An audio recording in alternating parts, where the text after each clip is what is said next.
तो शुरू करते हैं आज का न्यूज 18 जनवरी। तो पहले देखते हैं हेट स्पीच के बारे में। सुप्रीम कोर्ट ने क्या बोला है कि जो एडमिनिस्ट्रेटिव डिपार्टमेंट के हैं जैसे आईपीएस और आईएएस वगैरह, इन लोगों को क्या बोला है कि आप जो है जो कदम लेना पड़े, जो भी स्टेप लेना पड़े आप ले सकते हैं किस चीज को रोकने के लिए, हेट स्पीच को।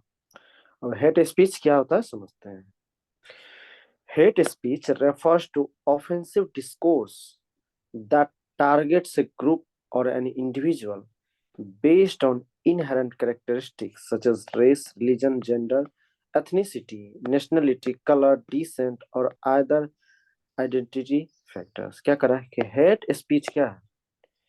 एक ऑफेंसिव डिस्कोर्स है, मतलब आक्रामक प्रवचन। मतलब किस कि कोई स्पीच दे रहा है और टारगेट क्या कर रहा है, किसी रिलीजन को, किसी के मतलब किसी के वंश को, लड़का लड़की के नाम पे, जाति के नाम पे, है ना, देश के नाम पे। तो ऐसा कुछ बोले उससे लोग क्या हो जाए, भड़क जाए, गुस्सा हो जाए, राइट हो जाए। ये क्या है? Hate speech. कहता it can manifest in various forms including. अच्छा, अब इसको बहुत फॉर्म में किया जा सकता है हेट स्पीच को। जैसे बोल के, लिख के, उसके बाद अपना बिहेवियर दिखा के, इमेज दिखा के, कार्टून बना के, मीम्स बना के, ठीक ना, कोई गेस्चर, कोई सिंबल बना के। ये सब क्या है? फॉर्म्स है हेट स्पीच के। अब इंडिया में क्या कोई प्रोविजन है इस चीज को लेकर? तो देखते हैं। पहला देखिए, इंडियन पिनल कोड।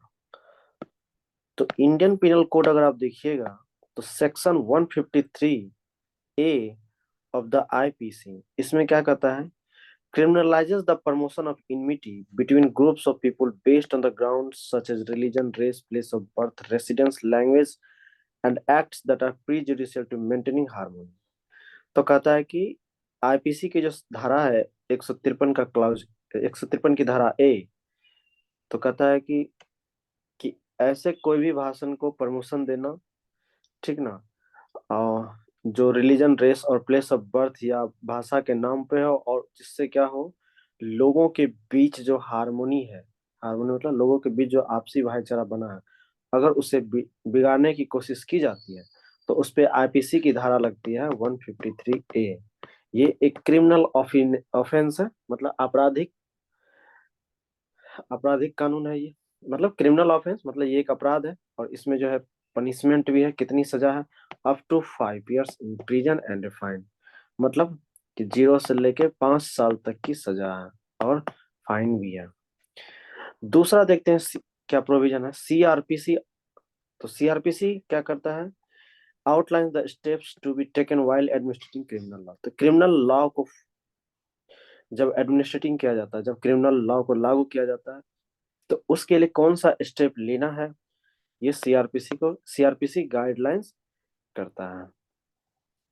फिर है तीसरा इलेक्शन लॉज। तो इलेक्शन में मान चलिए कुछ हेट स्पीच हुआ, तो उसको डील करने के लिए कितना है section, section 123 of the representative of the people act. ये है एक्ट आपका representative of the people act 1951।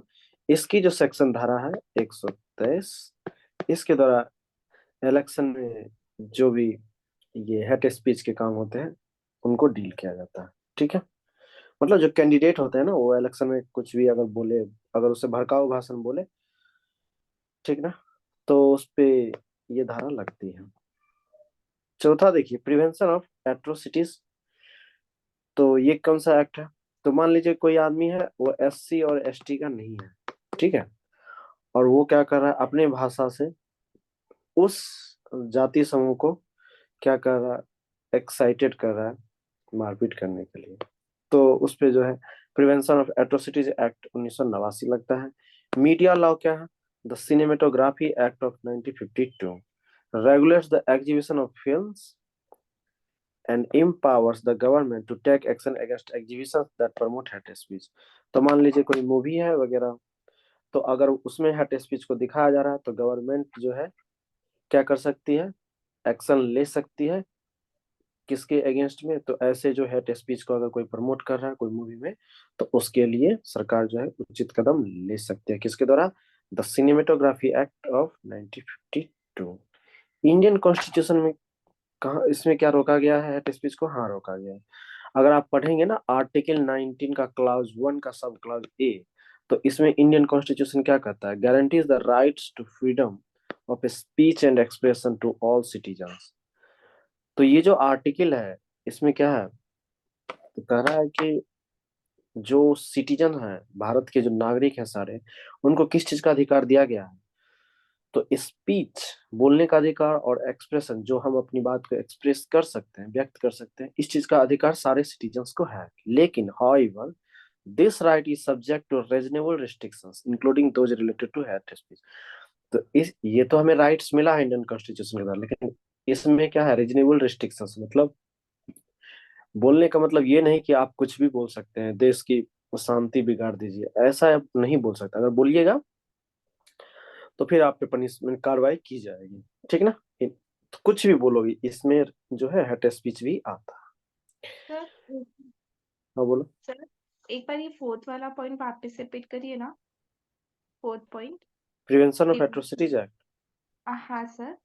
मान लीजिए कोई SC ST का नहीं है, मतलब जैसे कहता है ना कि हम STO को ये चीज से वंचित कर दिया गया सरकार ने, ये हो, तो अगर मान लो कि जो बोल रहा है वो SC ST नहीं है, दूसरा कास्ट है, तब उस पे ये लगेगा, ठीक है? Yes sir. लेकिन प्रोसिक्यूशन जो है इसमें, जो उसका वकालत करेगा, उसे प्रूफ करना पड़ेगा कि ये एक क्रिमिनल ऑफेंस है। तो कैसे है? अच्छा, कुछ केसेस हैं, जैसे प्रावासी भलाई संगठन वर्सेस यूनियन ऑफ इंडिया 2014 में ये केस हुआ था। इसमें सुप्रीम कोर्ट ने क्या बोला? देखिए ध्यान से सुनिए, बहुत इंपॉर्टेंट है कि hate speech is not punishable, कि हेट स्पीच के द्वारा जो है किसी को पनिश नहीं किया जा सकता, because it is not covered by any existing Indian law. क्योंकि इंडियन जो लॉ है, तो कोई ऐसा लॉ ही नहीं है जो हेट स्पीच को कवर करता है। मतलब कि हेट स्पीच की जो डिफिनेशन है ना, एक्चुअली वो क्लियर नहीं है हमारे इंडियन लॉ में, ठीक ना? तो सुप्रीम कोर्ट ने क्या रिकमेंड किया लेजिस्लेचर को? Address legislature address this issue to avoid judicial overreach. तो सुप्रीम कोर्ट ने बोला कि देखिए ये लेजिस्लेचर का काम है कि इस पे क्या है, कानून बनाया जाए, ताकि जो जुडिशियल है वो ओवर रीच ना कर सके। मतलब कि ये काम किसका है? ये काम है लेजिस्लेचर का, कानून बनाना। तो कहता है कि अब कानून नहीं बनाएगा, सुप्रीम कोर्ट में ये मामला जाएगा, तो यहाँ क्या हो गया? जुडिशियल ओवर रीच हो गया, लेजिस्लेचर से बढ़ गया यहाँ कौन? जुडिशियल। तो अगर संक्षेप में देखें तो while India has a legal provision to address hate speech, तो इंडिया में क्या है? लीगल प्रोविजन तो है हेट स्पीच को, ठीक ना? But defining the boundary between free speech and hate speech remains A contentious issue with in the scope of freedom of expression. कहता है कि हेट स्पीच और फ्री स्पीच, इस दोनों के बीच क्या डिफरेंस है, ये एक मतलब इश्यूज बना हुआ है। तो जब तक ये क्लियर नहीं होगा तब तक इस पे कोई सजा नहीं हो सकती है, क्योंकि दोनों चीज है, फ्रीडम ऑफ एक्सप्रेशन भी है, और मतलब बोलने की तो आजादी है। अब कैसे इसको डिफाइन करना, ये लेजिस्लेचर का काम है। तो नया जो रूल्स आया है, जो भारतीय न्याय संहिता आया है BNS, इसके थ्रू ये सब चीजें बदलाव की गई है, ठीक है? जब लागू हो जाएंगे पूरी तरह से तो फिर आएंगे पेपर में तो हम लोग देखेंगे। अब कहता है क्या, ये एक देखिए IR से रिलेटेड न्यूज है। Where do China Taiwan relation stand? तो चाइना और ताइवान का रिलेशन क्या? पहले आप फिगर देखिए, दिख रहा है? Yes sir. ये जो है ना रेड वाला, ये क्या है आपका? चाइना। हाँ, ये है चाइना। और यहाँ पे जब देखिएगा ना, यहाँ पे एकदम किनारे पे ये है आपका ताइवान, ठीक है? तो मैपिंग भी थोड़ा याद रखना पड़ता है। इधर है पैसिफिक ओशियन, इधर है जापान, ठीक ना? जापान के पास एक क्यूराइल आइलैंड है। यहाँ पे आपका साउथ कोरिया है ना? तो देखते हैं क्या है। कहता है जनवरी 3 को क्या हुआ, ताइवान में डेमोक्रेटिक इलेक्शन हुआ, तो उसके जो है अभी क्या कहते हैं, प्रेसिडेंट। हाँ प्रेसिडेंट जो बने हैं नए नए ताइवान के, कौन है? लाई चिंग ते। क्या है? लाई चिंग ते। तो ये जो है डेमोक्रेटिक प्रोग्रेसिव पार्टी के हैं। तो ये पहले क्या थे? वाइस प्रेसिडेंट थे। किसके? तो पहले जो थे साई इंगवेन, इनके अंदर में ये क्या थे? वाइस प्रेसिडेंट थे, लाई चिंग थे। ठीक ना? अभी क्या है ये? ताइवान के प्रेसिडेंट है लाई चिंग थे।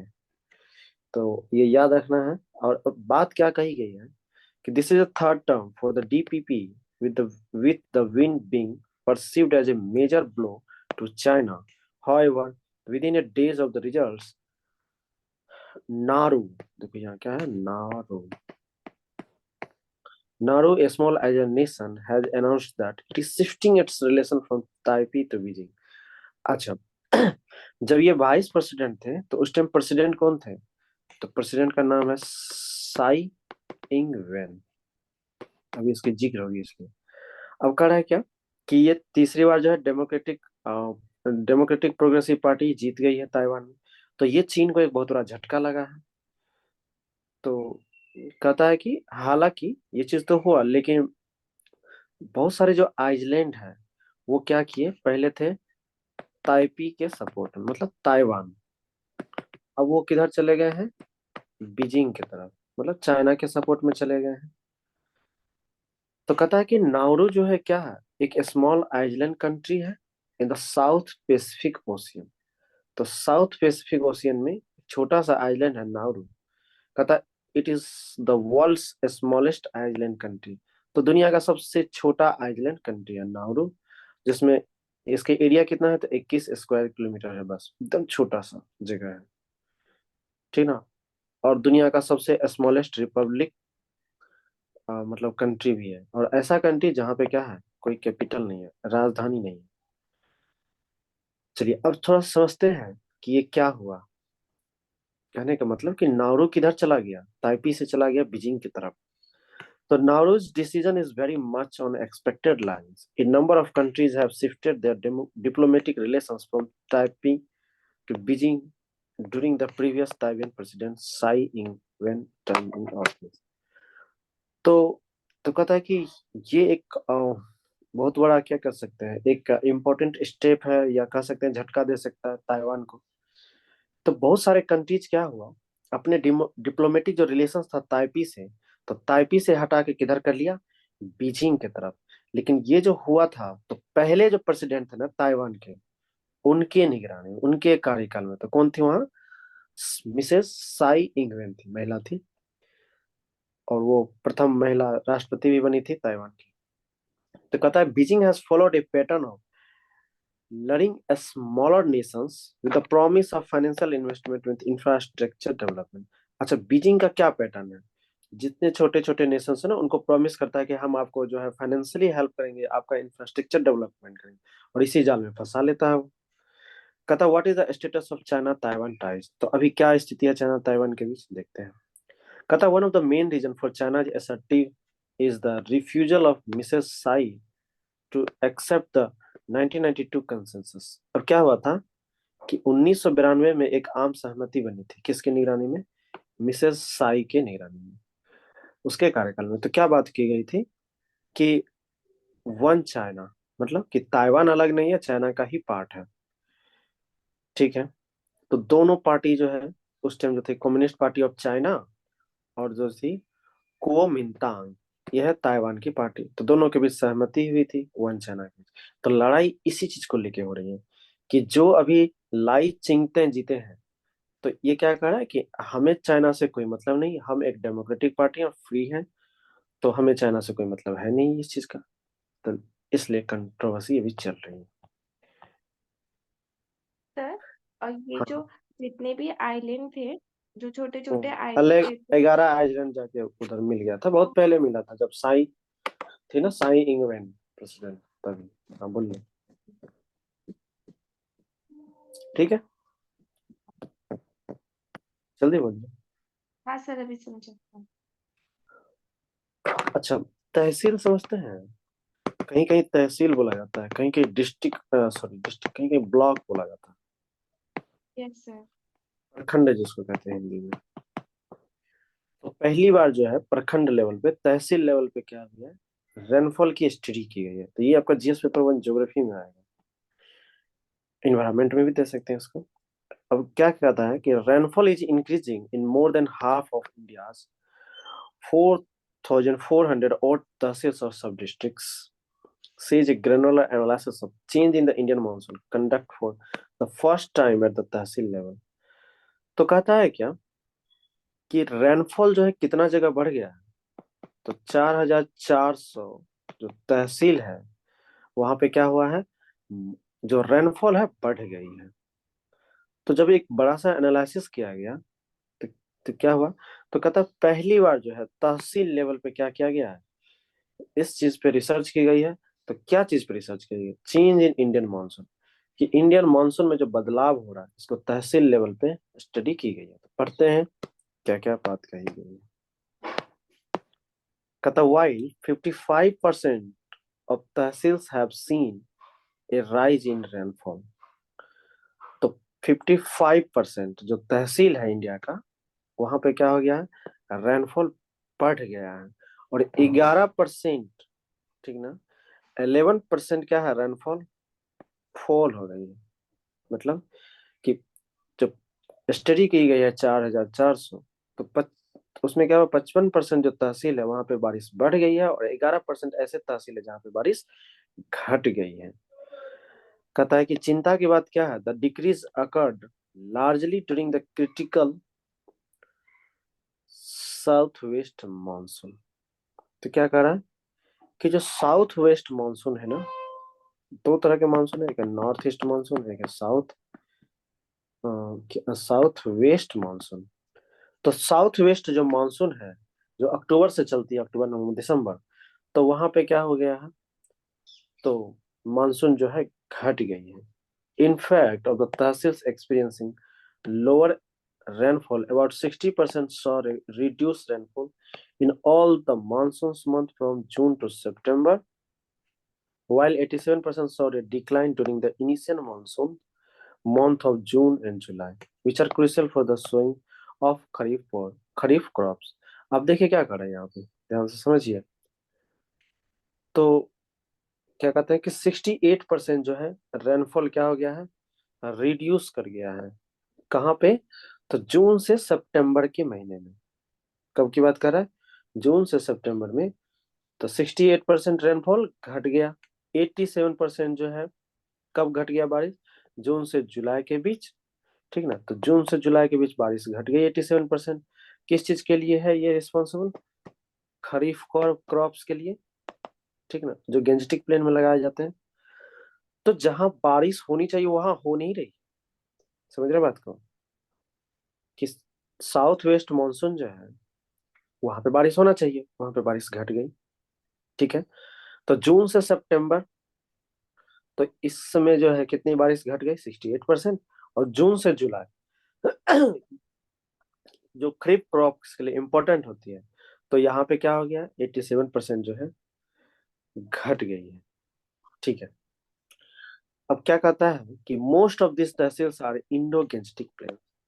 तो ज्यादातर जो इसमें तहसील है किसमें आते हैं, गेंजेटिक प्लेन्स में। ये जो जून वाला जुलाई में गेंजेटिक प्लेन्स की बात करें, which contribute to more than half of India agriculture production. अब इंडिया में मान लीजिए 100 टन होते हैं प्रोडक्शन, तो 50% से ज्यादा, मतलब 50% मान लीजिए अकेले आपको प्रोडक्शन कहाँ से होता है, इंडो गेंजेटिक प्लेन से, ठीक है। As well as north eastern India and the Indian Himalaya region. तो इसी इंडो गेंजेटिक प्लेन्स में भी ये रीजन आता है। अच्छा, इंडो गेंजेटिक प्लेन्स, और उसके बाद कहता है क्या, नॉर्थ ईस्ट इंडिया जो रीजन है, जैसे ये देखिए, ये वाला जो हमारा रीजन है ये रीजन, और जो है इंडियन हिमालय रीजन ये। तो यहाँ पे क्या है, तो ज्यादातर जो तहसील है यही क्या करता है, इंडिया के एग्रीकल्चर को 50% बढ़ाता है। कहता है इराटिक रेन पैटर्न्स, जो बारिश के पैटर्न में बदलाव आए हैं। तो देखते हैं इसको। Rainfall from the north east monsoon which sets in during October, November, and December, primarily in peninsular India, has increased by more than 10% over the past decade in approximately 80% of Tehsil in Tamil Nadu, 40% in Telangana, 39% in Andhra Pradesh, respectively. अब क्या करा कि जो rainfall हो रही है north east monsoon के द्वारा, तो कब होती है रेनफॉल नॉर्थ ईस्ट मानसून के द्वारा? तो ये आपका अक्टूबर, नवंबर और दिसंबर में होती है नॉर्थ ईस्ट मानसून। तो खास करके कहाँ पे होती है north east monsoon? Peninsular India में, ठीक है ना। अब यहाँ पे क्या हो गया है कि अगर एक दशक की बात करेंगे 10 सालों में, तो तमिलनाडु का जो तमिलनाडु का जो तहसील है, तो 80% तहसील में या ब्लॉक में जो बारिश है कितनी बढ़ गई है? तो 10%। तेलंगाना के 44% तहसील में बारिश 10% बढ़ गया। आंध्र प्रदेश के 39% तहसील में 10% बारिश बढ़ गई। अब देखिए ये हो गया नॉर्थ ईस्ट मानसून वाला। अब कहता south west monsoon accounts for nearly 76% of India's rainfall with about 11% coming from the northeast monsoon।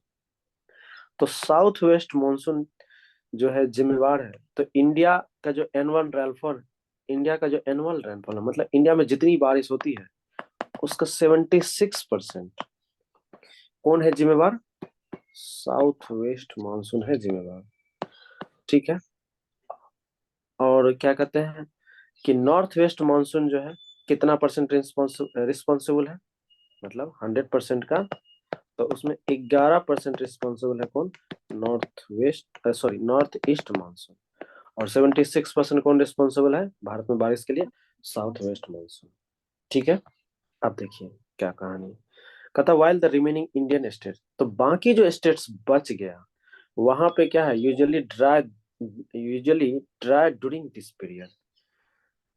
तो बाकी जो इंडियन स्टेट बच गया ना, वहां पे क्या होता है इस पीरियड में? सूखा रहता है, ड्राई पीरियड रहता है। कहता है several tehsils of Maharashtra and Goa on the west, ठीक है। तो महाराष्ट्र और गोवा के वेस्ट में, महाराष्ट्र और गोवा के पश्चिम में, ठीक ना। Odisha and West Bengal on the east coast, तो वेस्ट बंगाल और क्या है ओडिशा के पूर्वी तट पे reporting increasing rainfall during winter.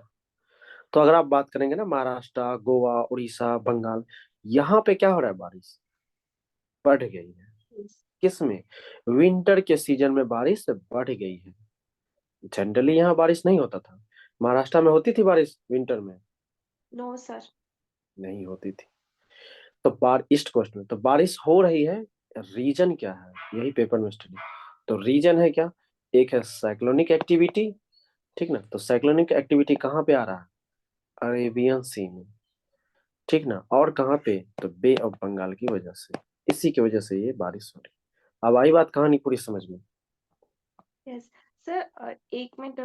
यहाँ पे एक था जून टू सितंबर, दो दो मंथ्स का जिक्र किया था, तो वो दोनों साउथ वेस्ट मानसून के लिए बोला है क्या? नहीं, एक क्योंकि नॉर्थ वेस्ट मानसून के लिए है, एक साउथ वेस्ट मानसून, ठीक है। ठीक है ना? हाँ सर। ठीक। चलिए अब आगे देखते हैं, एक साइंस रिलेटेड न्यूज है। इसमें बात की गई है ह्यूमन माइक्रोबायोम की। तो ह्यूमन माइक्रोबायोम क्या है?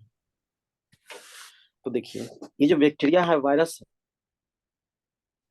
है, यूकैरियोट्स ऑर्गेनिज्म है, ये जो हमारे बॉडी में रहता है ना, ये जो माइक्रो ऑर्गेनिज्म, इसी को कहते हैं ह्यूमन माइक्रोबायोम। तो तो ये बीमारी फैलाता है, तो बेनिफिट्स भी हमें देता है। तो हमारे बॉडी में बहुत सारे ऐसे माइक्रोबायोम्स हैं जो क्या करते हैं, हमें बेनिफिट पहुंचाते हैं। कैसे? तो देखिए, digesting our food and producing vitamin and other nutrients. क्या कर रहा है कि हम जो खाना खाते हैं उसको डाइजेस्ट करने में, खाने में जो विटामिन है उसे प्रोड्यूस करने में, और भी बहुत सारे न्यूट्रिएंट्स में हेल्प करता है उसको डाइजेशन करने। कौन? हमें माइक्रोबायोम हमारे बॉडी के अंदर है, हमारे इम्यून सिस्टम को रेगुलेट करता है, ठीक है। जिससे हमें क्या करता है, पैथोजन से बचाता है, बीमारी होने से बचाता है। फिर क्या है, हमारे मेटाबॉलिज्म को इन्फ्लुएंस करता है, हमारे बॉडी वेट को इन्फ्लुएंस करता है, affecting our mood, behaviour and brain function. हमारा जो मूड है, जैसे कभी गुस्सा हो गए, कभी हंस रहे हैं, ठीक है ना, हमारा बिहेवियर, इन सब को भी क्या करता है, ये जो माइक्रोबायोम्स है असर डालता है हमारे पे। एक और चीज चीज की जिक्र की गई है बिलिरुबिन की। क्या असर करता है? Colour of urine. तो ये सबको पता है कि yellow colour of urine comes from a pigment called urobilinogen. तो क्या कह रहे हैं कि यूरिन का कलर, जो टॉयलेट, जो मतलब जो पेशाब किया जाता है, पेशाब में जो कलर है, अगर येलो हो गया, तो येलो किसकी वजह से होता है? यूरोबिलिनोजेन की वजह से होता है। ये लिवर से सीक्रेट होता है। अब कहता है कि urobilinogen is produced in the body when body metabolises bilirubin. तो जब बिलिरुबिन को क्या होता है, मेटाबोलाइज करना होता है, तब हमारा बॉडी क्या प्रोड्यूस करता है? Urobilinogen and bilirubin. तो बिलिरुबिन को पचाने के लिए ये बॉडी से रिलीज होता है। कहता है bilirubin is produced when the body metabolize haemoglobin in the blood.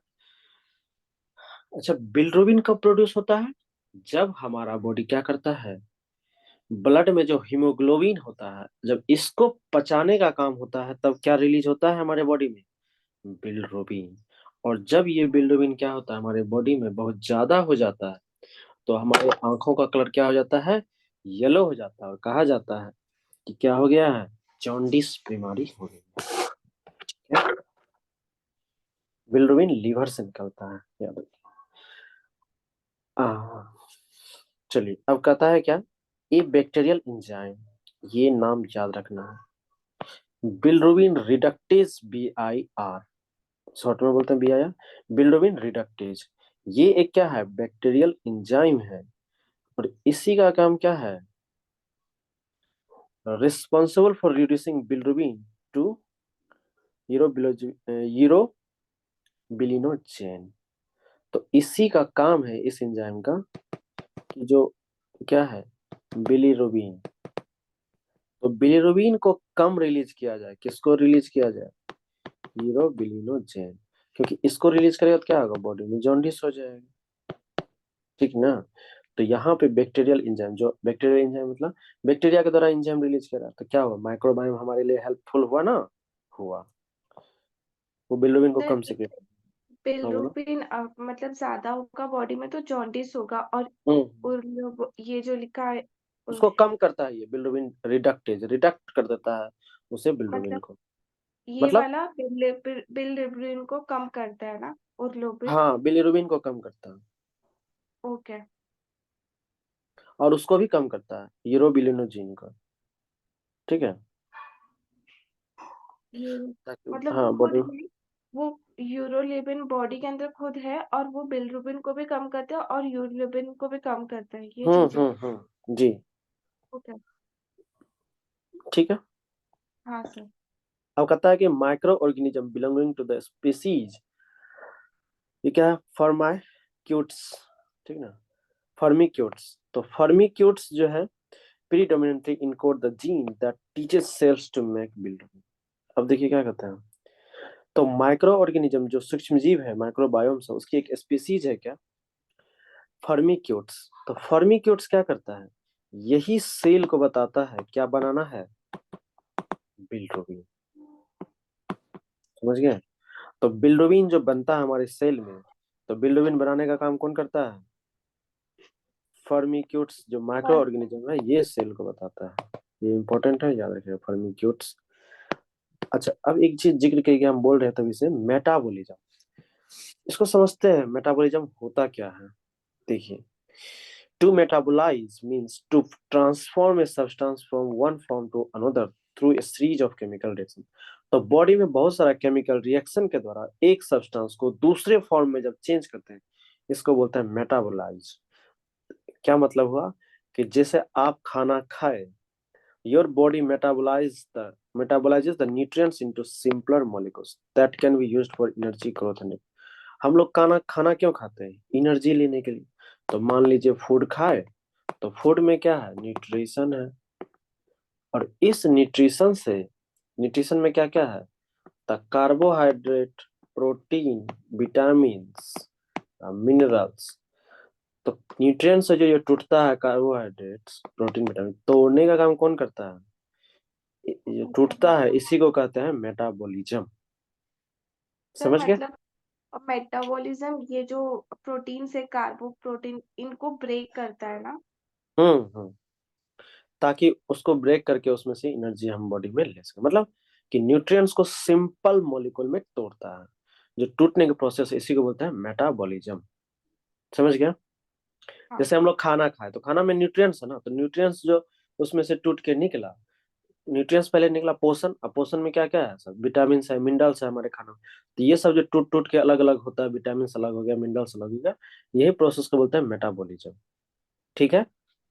Yes sir. ताकि एनर्जी मिलेगा, फिर उससे हमारा बॉडी का ग्रोथ होगा, बॉडी का रिपेयर होगा।